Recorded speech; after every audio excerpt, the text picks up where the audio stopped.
오늘 본문 말씀을 가리켜 포도원 품꾼들의 비유라고 합니다. 예수님께서 천국은 마치 품꾼을 얻어 포도원에 들여보내려고 이른 아침에 나간 집주인과 같다고 했습니다. 놀랍게도 이런 모습은 우리가 사는 오늘날에도 있습니다. 여러분, 우리 교회에서 새벽시장으로 가는 길에 보면 아침이면 일용직 일꾼들이 모이는 것을 볼 수가 있습니다. 그들은 필요에 따라 여기저기 부름을 받아가서 하루 일하고 일당을 받아서 집으로 돌아갑니다. 그런데 오늘 성경에 보니까 2000년 전에도 그랬다는 것입니다. 2000년 전에 하던 일을 지금도 그대로 한다. 참 신기한 일이 아닌가 생각합니다. 본문에 나오는 포도원 주인은 아침 6시에 나가서 품꾼들과 하루 일당으로 한 데나리온을 주기로 계약을 하고 그 사람들을 자기 포도원에 들여보냈습니다. 우리나라 같으면 아침에 한번 하면 끝이죠. 그런데 놀랍게도 이 집주인은 아침 9시에도 나가고 또 12시에도 장터에 가고 오후 3시에도 장터에 가서 서 있는 사람들 자기 포도원에 일하라고 보냅니다. 더욱더 특별한 것은 이제 일할 시간이 1시간밖에 남지 않으면 오후 5시에도 또 나가서 빈둥거리는 사람들을 보고서 왜 놀고 있느냐? 내 포도원에 가서 일하라. 이렇게 들여보냈습니다. 날이 저물자 포도원 주인이 청지기, 지금 같으면 매니저가 되겠습니다. 매니저를 불러서 지금부터 품꾼들을 불러서 나중 온 자로부터 처음 온 자들, 먼저 온 자까지 삭설 주라 했습니다. 그래서 오후 5시에 온 사람들, 그들은 1시간 일했습니다. 그들에게 삭선 별로 기대가 되지 않았습니다. 우리 1시간밖에 일 안 했는데 얼마나 받겠나. 1시간 일했으니 써준 것만 해도 고맙지. 10분의 1 데나리온만 받아도 충분해. 그런 마음이었을 것입니다. 그런데 어떻게 합니까? 한 데나리온을 받았습니다. 1시간 일하고 하루 일당을 받았다는 것입니다. 써준 것만 해도 감사한데 하루 일당을 다 주다니 얼마나 감사했겠습니까? 100배 감사하면서 돌아갔습니다. 오후 3시, 12시에 들어온 사람들도 다 한 데나리온을 받고 감사하면서 돌아갔습니다. 그런 모습을 보면서 맨 먼저 온 사람들은 내심 큰 기대를 하는 것입니다. 맨 끝에 들어와서 1시간 일한 저 사람들에게도 한 데나리온 주는 걸 보니까 우리는 적어도 2 데나리온은 받겠구나, 이런 기대를 했다는 것입니다. 그런데 놀랍게도 똑같은 한 데나리온을 받게 되었습니다. 그러자 주인에 대한 원망이 튀어나옵니다. 나중에 온 사람들 1시간밖에 일하지 아니했는데 우리는 종일 수고하고 그리고 그 낮에 뜨거운 열기를, 더위를 견디면서 일했는데 어떻게 똑같이 줄 수 있습니까? 주인이 그 불평을 듣고 그중 한 사람에게 대답합니다. 친구여, 내가 너에게 잘못한 것이 없다. 내가 나와 한 데나리온에 약속하지 않았느냐? 내 것이나 가지고 가라. 나중에 온 이 사람에게 너와 같이 주는 것은 그거는 내 뜻이다 라고 말하였습니다. 여러분, 역사를 보면은 시대마다 천재들이 있습니다. 손꼽을 수 있는 천재, 중세시대에 이탈리아의 레오나르도 다빈치라는 사람, 의학에도 미술에도 여러 분야에서 아주 뛰어난 사람이었죠. 우리나라에도 정약용이라고 하는 분이 그랬습니다. 여러 면에서 뛰어났습니다. 그런데 19세기 영국의 존 러스킨이라는 사람도 그랬습니다. 그는 건축가 그리고 화가였고 예술평론가였습니다. 사회운동가였습니다. 지질학, 신학, 문학, 조류학, 원예, 경제학까지 두루 섭렵했습니다. 저는 참 이런 사람은 역사에서 보지를 못했습니다. 정말 그는 말 그대로 박사 두루 아는 그런 천재였습니다. 그가 사회 경제에 대해서 유명한 책을 썼는데 그 책 제목이 나중에 온 이 사람에게도입니다. 오늘 마태복음 20장 포도원 품꾼에서 나온 것인데 여러분 14절에 한번 보시기 바랍니다. 14절에 보면은 나중 온 이 사람에게, 이게 그의 책 제목입니다. 또 오늘의 설교 제목입니다. 그는 이 책을 통해서 나중 온 사람을 무시하는 자본주의의 폐해를 지적을 합니다. 그렇다고 사회주의를 찬양하는 것도 아닙니다. 그는 사랑과 정직 등 인간의 정신적인 요소를 중시합니다.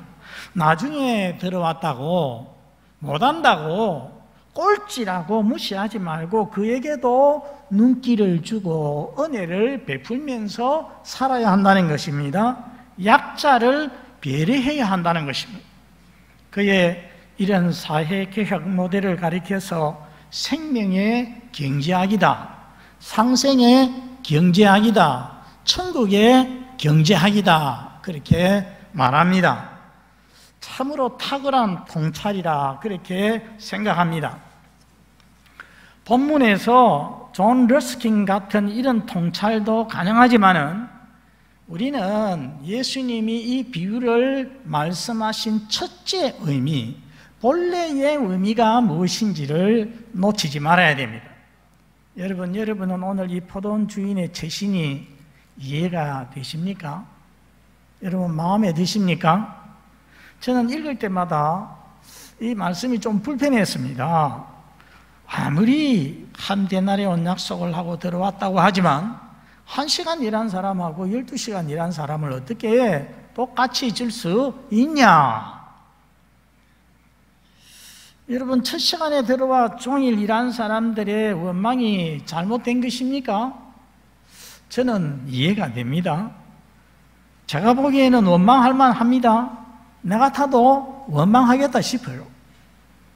그런데 여러분 여기서 우리가 잊지 말 것은 오늘 이 포도원 품꾼 비유는 세상의 노동 가치나 원리를 말씀하는 것이 아닙니다.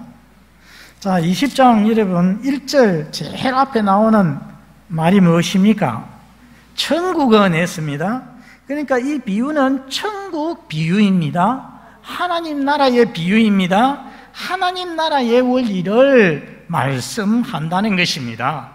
그런 관점에서 다시 이 비유를 이해할 필요가 있습니다. 여러분 아침 일찍 주인의 부름을 받아 포도원에 들어온 사람들일지라도 만일에 이 집 주인이 그들을 택해 주지 않았다면, 이들을 불러주지 않았다면 어떻게 되었겠습니까? 그 사람들 종일 땡칠 수밖에 없는 것입니다. 아무것도 할 수가 없습니다. 여러분 우리는 19장에서 젊은 부자 관원을 보았습니다. 그는 예수님께 내가 이 모든 계명을 지켰습니다. 어려서부터 다 지켰습니다. 그래 했는데 예수님이 테스트 해보니까 한 계명도 제대로 지키지를 못했습니다. 하나님 보시기에 한 계명이라도 바르게 지킬 수 있는 사람은 이 세상에 아무도 없다는 것입니다. 선을 행하는 자 없나니 아무도 없다고 했습니다. 모두 허물과 죄로 죽었다고 했습니다. 그러므로 구원에 있어서 1%라도 자기 공로가 들어있는 사람은 없습니다. 첫 시간에 들어온 자나 마지막 시간에 들어온 자나 다 주인의 은혜로 들어온 것이다 라는 것입니다. 여러분 구원은 철저하게 하나님의 주권적인 은혜입니다. 구원뿐만 아니라 하나님 나라를 위한 섬김도 마찬가지입니다. 구원도 은혜고 봉사도 섬김도 은혜라는 것입니다. 하나님이 불쌍히 여겨주시고 불러주실 때에 하나님의 포도원에 들어올 수 있고 또 일할 수도 있는 것입니다. 맨 먼저 들어온 자도 주인의 은혜로 들어온 것이고 9시에 12시에 3시에 마지막 오후 5시에 들어온 자도 주인의 은혜로 들어왔다는 것입니다. 그 점에서는 시간 차이는 나도 모두 다 은혜로 들어왔다는 이 점에서는 다 마찬가지라는 겁니다. 여러분, 주인은 늦게 온 자에게도 한 데나리온씩 주었습니다. 하나님의 나라의 원리는 공로의 원리, 일의 원리, 시간의 원리가 아니라 어떤 원리라는 것입니까? 은혜의 원리인 것입니다. 여러분, 이런 은혜의 원리를 우리가 성경에서 한 번씩 만날 수가 있습니다. 사무엘상 30장에 다윗이 사울왕에게 쫓겨다닐 때 일이었습니다. 그 블레셋과 유다 접경에 있는 시글락이라고 하는 성에서 다윗이 비에 있었습니다. 다윗의 가족들 그리고 다윗이 거느리고 있는 군인들의 가족들도 모두 그 성에 있었습니다. 한 번은 전쟁 때문에 다윗과 군대들이 그 시글락 성을 나갔다가 며칠 만에 돌아와 보니까 성이 멀리서 보니까 불타고 있는 거예요. 시글락 성이. 얼마나 큰 일입니까? 가보니까 사람이 없어요. 아이들도 자식들도 양떼도 소떼도 재물도 다 가져가 버리고 없어요. 그런데 알고 보니까 아말렉 군대가 그 아말렉은 완전히 깡패입니다. 돌아다니면서 침략해서 살아가는 그런 민족입니다. 그런데 그 아말렉군이 와서 침략을 해서 그렇게 해간 것입니다. 모두 다 크게 낙심하였습니다. 다윗을 따르는 사람 몇몇 중에서는 다윗을 죽이려고까지 했다고 했습니다. 그런데 다윗이 하나님 앞에 기도했죠. 하나님, 우리가 따라가면 잡겠습니까? 잡을 수 있다. 따라가거라. 그래서 군사 600을 데리고서 이제 추격을 합니다. 추격을 하는데 전쟁을 하다 들어와서 또 떠나니까 얼마나 피곤합니까? 버솔 강가라는 강가에서 200명이 낙오를 했습니다. 이제 400명만 데리고서 추격을 합니다. 그런데 이 아말렉 군대는 많이 이렇게 자기들이 이번에 노예품이 많지 않습니까? 잔치를 해서 먹고 마시고 취해서 완전히 마음을 그냥 놓고 무방비로 있었습니다. 거기에 기습을 해가지고서 다 쳐 죽이고 그 아내들과 아이들과 소떼, 양떼, 재산 다 그대로 회수를 했습니다.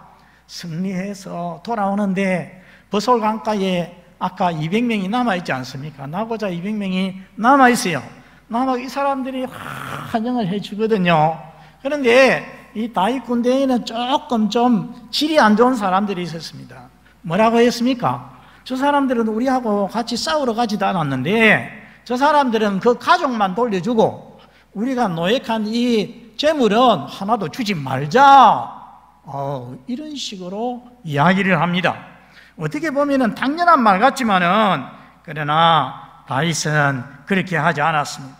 우리 다윗이 뭐라고 했는지 30장 23절 24절 앞에 보고 한번 읽어보겠습니다. 시작. 다윗이 이르되 나의 형제들아 여호와께서 우리를 보호하시고 우리를 치러온 그 군대를 우리 손에 넘기셨은즉 그가 우리에게 주신 것을 너희가 이같이 못하리라.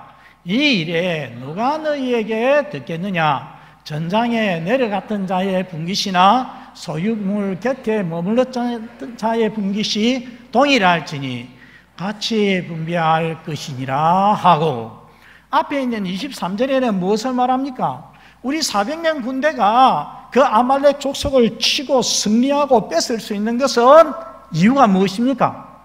하나님 은혜입니다.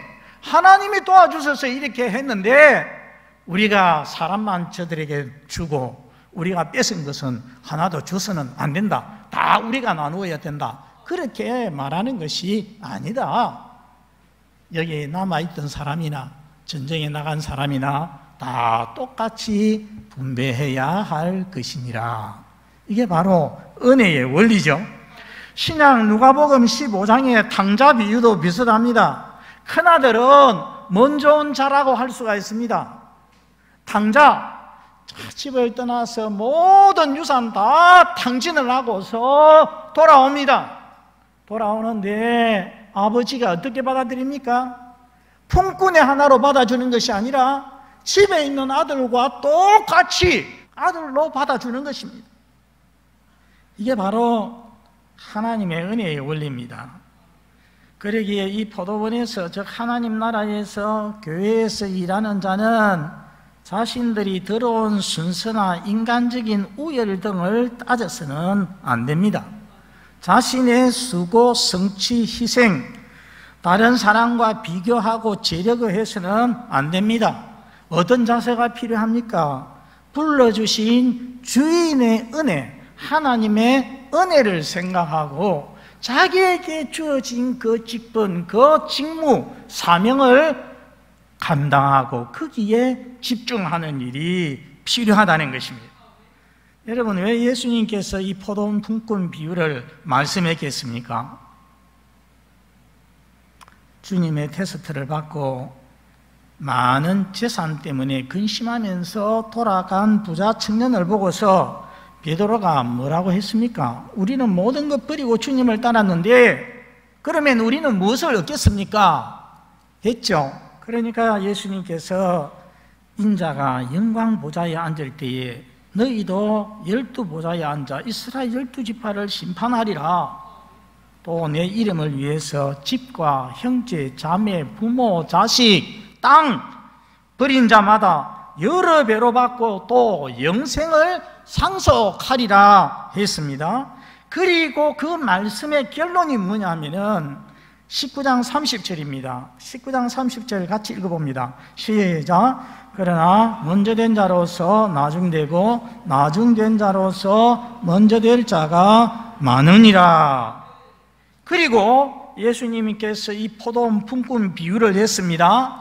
이 비유의 결론이 또 뭐냐? 20장 16절 다 같이 읽어봅니다. 시작. 이와 같이 나중된 자로서 먼저 되고 먼저 된 자로서 나중되리라.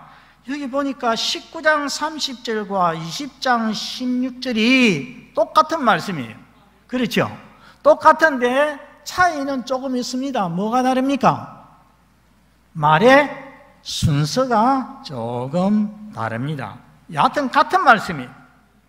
여러분, 유대인들은 우리 이방인에 비해서 먼저 부름을 받은 사람입니다. 그렇다고 해서 그들이 더 큰 특권을 가지고 더 윗자리를 차지하고 그런 것이 아니라는 것입니다. 또 예수님과 제자들도 일찍 부름받은 자라고 할 수가 있습니다. 모든 것 벌어주고 주님 따랐습니다. 그렇다고 그들이 무조건 남보다 우월하게 되고 우선이 되는 것이 아니라는 것입니다. 언제 어떻게 하나님의 부르심을 받았든지, 언제 어떻게 하나님의 일을 하게 되었든지, 그리고 이전에 무엇을 했든지 안 했든지 상관없이 과거를 묻지 않으시고 하나님께서는 믿는 모든 사람에게 동일한 영생을 선물로 주신다는 것입니다. 여러분, 이것을 가장 잘 보여주는 것이 바로 십자가의 한 강도였습니다. 여러분, 강도가 십자가에 달리고 보니까 자기 옆에 있는 분이 알고 보니까 세상의 구원자 메시아거든요. 그래서 예수여, 당신의 나라에서 나를 기억하옵소서, 그렇게 부탁을 했습니다. 그때 예수님께서 너는 평생 악한 짓만 하고 바로 나그네 가려고 하느냐? 그건 안 된다. 너는 연옥에 들어가서 그곳에서 너가 치른 그 죄값을 다 치르고 나서 그리고 천국에 올라오도록 하겠다. 그렇게 했습니까? 그게 아니죠. 예수님께서 뭐라고 했습니까? 오늘 너가 나와 함께 어디에? 나그네에 있을 것이다. 마지막에 들어왔잖아요. 진짜 나쁜 짓만 하고. 그런데도 주님께서는 너는 좀 있어야 된다 하지 아니하시고 오늘 너가 나와 함께 나그네에 있을 것이다. 그래서 예수님께서 늦게 들어봤지만은 한 데나리온을 그대로 다 주신 거예요. 완전한 삭스를 주신 것입니다. 영생을 동일하게 주셨다는 것입니다. 여러분, 우리 주님 얼마나 은혜가 풍성하십니까? 그래서 오늘도 우리 찬송한 찬송 가사에 은혜가 풍성한 하나님은, 은혜가 풍성하신 하나님. 그리고 시편 117편 아주 짧은 성경인데 그 앞에 그걸 가사를 이 복음송으로 해놓은 게 있어요. 우리에게 향하신 여호와의 인자하심. 가사 한번 띄워주시기 바랍니다. 우리에게 향하신, 우리 다 같이 부릅시다. 우리에게 향하신 여호와의 인자하심이 크고 크도다 크시도다 크고 크도다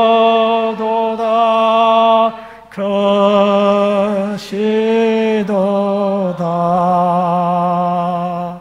성도 여러분, 저와 여러분에게 향하신 우리의 하나님의 인자하심이 크심을, 풍성하심을 믿으시기를 바랍니다. 우리가 이런 일을 들어보지 않습니까?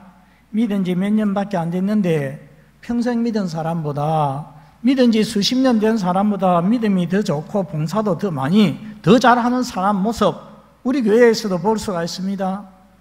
반면에 모태신앙자인데 나온 지 1년도 안 되는 새가족보다도 잘 못 믿고 신앙생활을 잘 하지 못하는 그런 경우도 보게 되는 것입니다.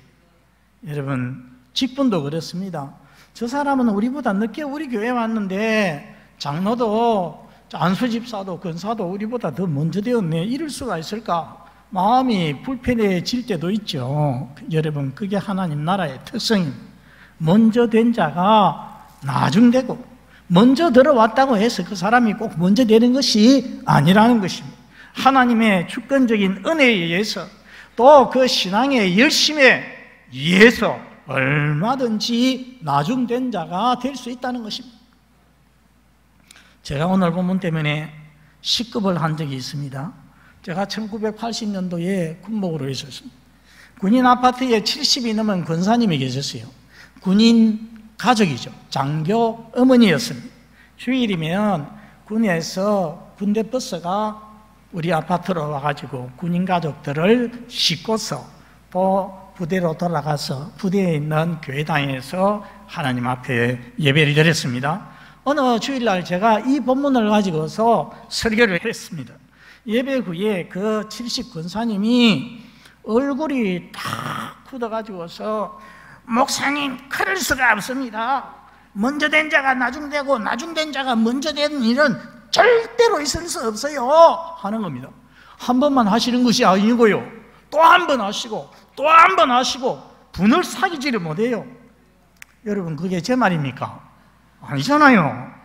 아니, 권사님, 그건 제 말이 아니고 예수님 말씀입니다. 성경 말씀입니다. 그래 해도 도무지 수긍이 안 된대요. 권사님은 어려서부터 신앙생활을 잘 해왔고 교회 봉사도 많이 했는데 먼저 된 자인데 나중 된다니까 그럴 수가 없다는 거죠. 그리고 시험이 들어서 몇 주일 교회 안 나왔습니다. 그러나 이것은 주님의 말씀입니다. 여기서 우리가 한 가지 주의할 것이 있습니다. 이것은 절대 법칙은 아닙니다. 먼저 된 자는 전부 나중되고 나중된 자는 전부 먼저 되고, 그 말씀이 아닙니다. 우리 19장 끝절 다시 한번 주의하면서 읽어보겠습니다. 19장 30절 시작. 그러나 먼저 된 자로서 나중되고 나중된 자로서 먼저 될 자가 많으니라. 맨 끝에 있는 말씀이 중요합니다. 많으니라 했습니다. 저는 오늘 예수님의 이 말씀은 경고의 말씀이요 동시에 격려의 말씀이라고 생각합니다. 먼저 부름받고 먼저 직분받은 자들에게는 경고가 됩니다. 열심 내지 않으면은 처음에 왔지만은 얼마든지 꼬레미가 될 수 있습니다. 나중이 될 수 있습니다. 그렇게 되지 아니하도록 자기 자신의 신앙생활, 봉사생활 참 살펴보고 늘 살피고 열심 내시기를 바랍니다. 나중에 마지막 시간에 부름받고 직분받은 성도들에게는 격려가 됩니다. 나중된 자로서 먼저 될 자가 많으니라 했으니까 늦게 부름받았다고 실망할 필요 없고 손해볼 것 없습니다. 이 말씀 기억하고 열심히 신앙생활하고 내가 늦게 들어왔지만은 먼저 들어온 사람들보다 더 하나님 열심히 섬기겠습니다. 교회를 섬기겠습니다. 이렇게 봉사해서 먼저 되는 신앙인들 다 되시기를 바랍니다. 기도하겠습니다. 우리 아버지 하나님, 오늘도 풍성하신 우리 하나님의 은혜를 생각할 수 있게 하여 주시니 감사합니다.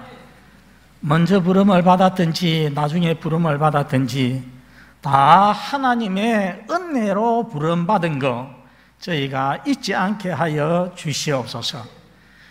많은 해에 일했다고, 많은 시간 일했다고 자기는 큰 것, 좋은 것 받을 것이라고 생각하지 않게 하여 주시옵소서. 어찌하든지 우리에게 구원을 주시고 직분을 주신 주님 바라보면서 감사한 마음으로 최선을 다하게 하여 주시옵소서. 우리 교회에 먼저 부름받은 성도들 계속해서 열심을 품고 주를 섬김으로 인하여서 먼저 된 그 자리 뺏기지 않도록 도와주시고, 늦게 부름을 받은 우리 성도들 열심히 신앙생활하고 열심히 하나님 섬겨서 먼저가 될 수 있도록 복을 내려 주시옵소서.